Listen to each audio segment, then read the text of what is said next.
مرحبا، عمرك اشتغلت بمشروع وكل ساعة طالع لك واحد ينطي أمر شكل؟ تدرون ليش العراقي يقول من تضيع الطاسة من تكثر الملاليج تغرق السفينة؟ أو من تكثر الملاليح العفو تغرق السفينة؟ الملاح هو القبطان أو المسؤول عن توجيه السفينة، والسفينة حتى توصل للشط تحتاج قائد واحد يفرض راية. السفينة راح تفقد توازنها وتغرق البحر، وهذا المثل نستخدمه بالبيت من الكل يتدخل بتربية الجال، أو بالشغل من يكون عندك 5 مدراء لعمل واحد. كثرة الآراء والتدخلات الزايدة تحول النجاح إلى كارثة. يعني بالعامية خلوا واحد يقود والباقي يسند.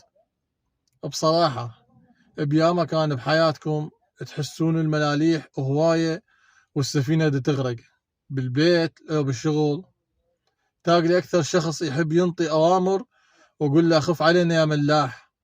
وتابعوني الباكر وقصة مثل جديدة. في امان الله.